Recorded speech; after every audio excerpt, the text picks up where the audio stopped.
Hey now, take a step outside and seize the day now. Set aside your worries, it's okay now. The sun is here to stay. Hello. Hello, Casper's. Casper's my dog.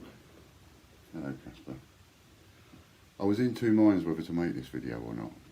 And what convinced me to make this video was the fact that it's just taken me 2 weeks to convince my wife.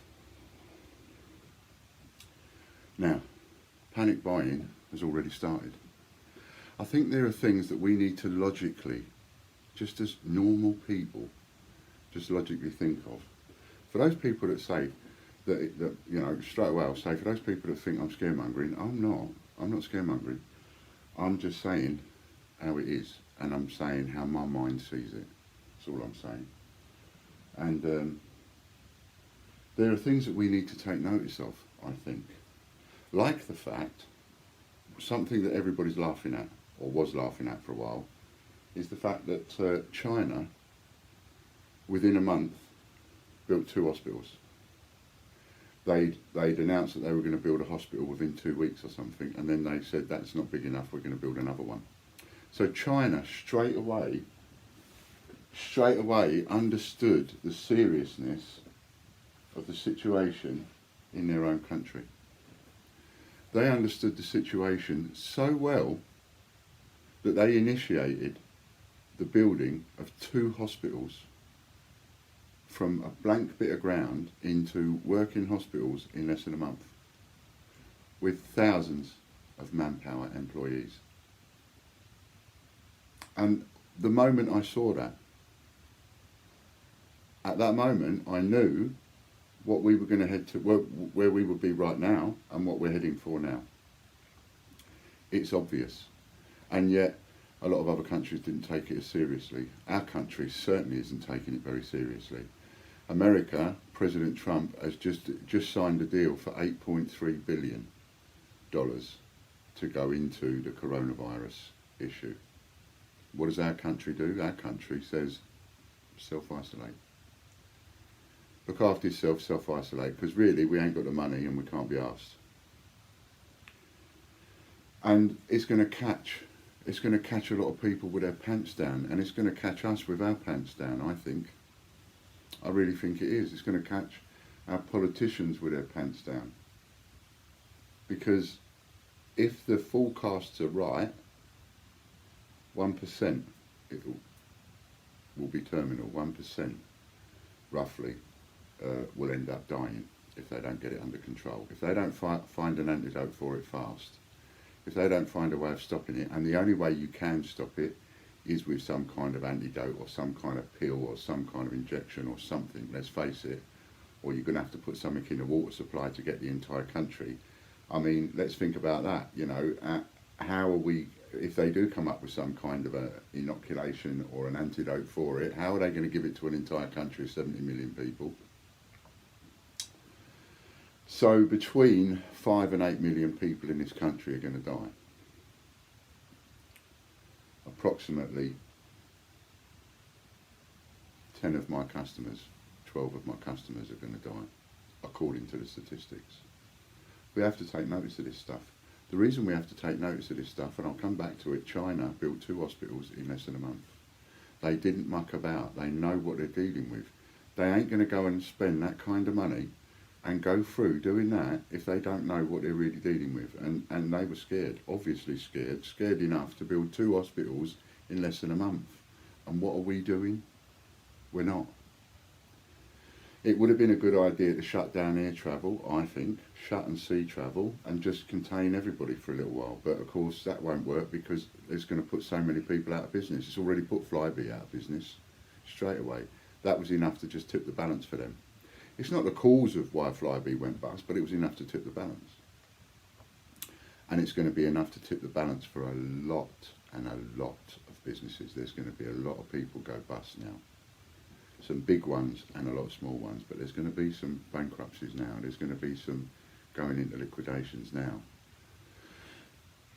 So I think we need to look at this kind of stuff. And the reason I'm doing this video is because I was saying to my wife, look, I was getting a bit exasperated in the conversation we was having, and I said, look, you'll know the moment it's going to start, the panic buying starts, when you first go down to the supermarket and find some little blank spaces, some little gaps where there should be products.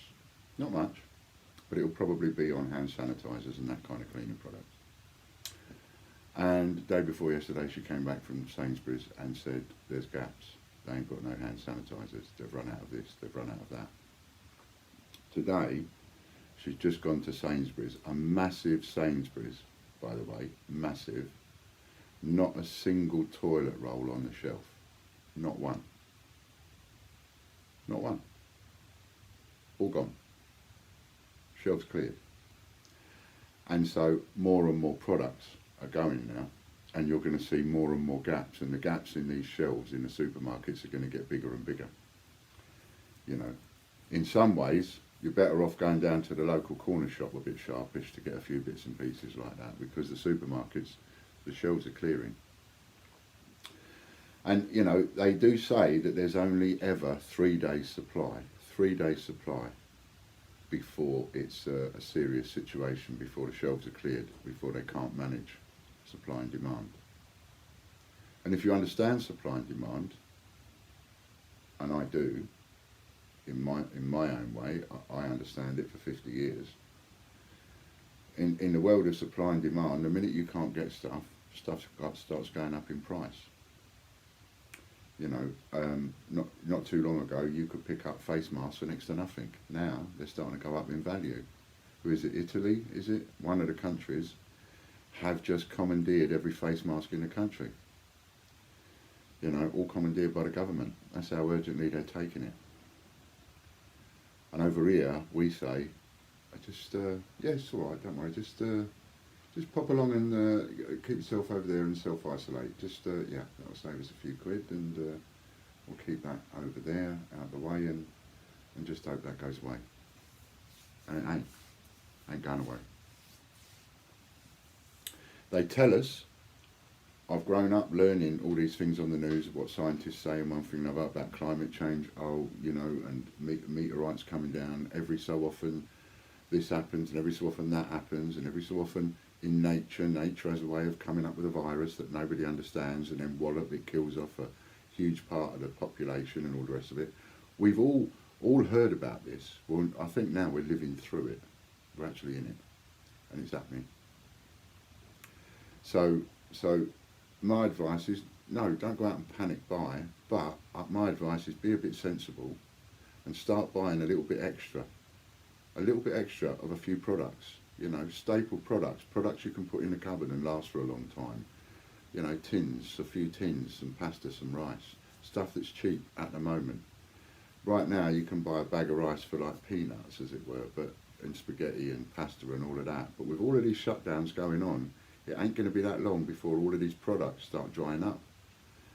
You know, I mean, from what I understand, I don't know if it's completely true, but like there's like nothing coming in and out of China now. So any products that were relied on for China, they'll be used up, gone. And how many products that have come from China will now be refused, and so on. So it is a huge problem, and it's not as small a problem as what it's being played out to be by our own government and our own politicians, etc. This is a massive problem, and we should be geared up for an epidemic, and we're not. All of a sudden, we're already finding out this department, that department, trying to put in plans, trying to do this. You know, this is what we've been paying for years and years. Apparently, there's supposed to be all sorts of things in motion. Well, we need to see it now, because it's coming. And I don't see anybody building any new hospitals or getting ready for it in that way, the way that the Chinese have. You've got to commend the Chinese for that. They didn't muck about. They went on it. If you want to see the latest on the latest figures, how many have got it, how many have died and how many have recovered, coronavirusupdate.tv. Come onto our channel anytime, day or night, and you will see it there. Local, latest updated figures. And just to keep an eye on it, because, you know, like me, you need to keep an eye on it. I mean, I'm a nobody, I'm just a small self-employed businessman, but this is going to affect small businesses all over the place, all over the world, and big businesses. You know, when half the country decide that they're going to take time off, because the minute somebody gets a cold, they ain't going to know the difference between whether they've got a cold or whether they've got a virus, the coronavirus. Who's going to know the difference? None of us are doctors. So the minute somebody gets a cold, they're told to stay at home, self-isolate. Well, you know, we're coming into that period where half the country gets a cold. So when things start breaking down, things are going to be a little bit difficult to get hold of. I'm already worried about my stoma supplies and whether or not I'll be able to get them in 6 months' time. And, you know, I am saying to my partner, I think we should buy extra in these areas, you know, and not go stupid. But, I mean, there's no doubt about it. If I had a spare £2,000 in the bank and I didn't owe any money anywhere, I'd be going and spending £1,000 straight away on shopping. There is no doubt about that. That's what I would do. I would make sure that I've got plenty in, because I think, you know, in a funny kind of way, winter's coming and we need to be ready for it. So I just wanted to do this to, not to scaremonger people, not at all to scaremonger, but to say, look, the shelves are starting to empty. Have a look at the shelves when you go to the shops. You know, if you've got a car, nip out to the supermarket on your way home or on your way out later on. Have a little look and see, are you starting to see gaps? Because the minute you start to see gaps, I honestly think, well, that's the time to start getting worried. When things sell out too quickly, that is the time to get a bit worried, because it then becomes difficult to get hold of what you want. You know, I barely remember a non-toilet paper age.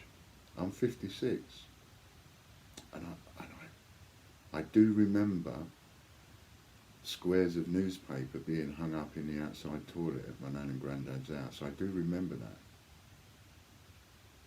but only vaguely, only a little bit, because probably 50 years of my life has been in what we all take for granted, soft toilet tissue. And now, today, in a massive supermarket, I can't get any. Going without toilet paper for a day, that's all right, because I've got some in anyway, so it's no problem. Hopefully I'll get some in a few more days. Hopefully there'll be another delivery. But suddenly imagining, what if you can't get hold of any? I mean, as it happens, for me, I'm lucky. In that sense, I'm a stoma person, so I don't need it, but the wife does, and other people do, and visitors do, and one thing and another. We've all got to look at this stuff, you know. We've all got to look at it. So, you know, I'm not trying to scaremonger. What I'm trying to say is, you know, I'm thinking of you because you're my customers. I've got customers, and I don't want you to go without, and I don't want you to get ill, anything like that. So, you know, get some cleaning products, because they are flying off the shelves at an unbelievable rate. There's certain cleaning products we can't get now. Get a few bits and pieces in, and make sure you wash your hands. And if you're checking change, because we're all about coins, aren't we? So if you're checking change, if you're looking through change, if you're doing the sort of thing that I do, or Bungle does, or Christopher Collects does, use a pair of rubber gloves, or if you can't use rubber gloves, wash your hands really regular and don't touch your face. We all touch our face dozens and dozens and dozens of times a day. Try and wash your hands a bit more, you know, try not to touch your face. I do it all the time. I do things like that and things like that and whatever. I must do that 50 times a day. I've got to try and stop it. And pay attention to the news. Pay attention to what's going on in other countries. There are 3 countries that are having an absolute nightmare. One's Iran, one is Italy, and forgot what the other one is apart from China. Korea. I think it's North Korea. North Korea, Italy, and the other one that I just mentioned. So the three of them have got serious, serious problems. You know, the mortality rate is through the roof. There's reasons for that. I don't know what they are, but there'll be reasons for that. And that's a lot of deadly virus getting about. Maybe, you know, who knows why that's happening over there. So until our politicians and the people in charge of things in our country, until they start taking it a bit more seriously than what they have done, a bit more seriously than police self-isolate, they need to be put in, you know, they've got huge buildings, there are empty hospitals in this country that are waiting to be demolished and closed down. Get in there quick, make one a virus centre. You know, it's not like we haven't got the buildings. We don't have to go out and build a brand new hospital. We've got them. So use them. In the meantime, until they take this a bit more seriously, I think we as individuals need to take it seriously ourselves. I honestly do. So think about it a little bit more. Keep yourself clean. Try and get hold of some cleaning products. Try and get a few extra in the cupboard, because people are panic buying. Keep an eye on your supermarket shelves, and stay safe. And come on to www.coronavirusupdate.tv anytime and get the latest information. Okay, many thanks. This has been Ian, www.greatbritishcoinhunt.com. Bye for now. Hey now, take a step outside and seize the day now.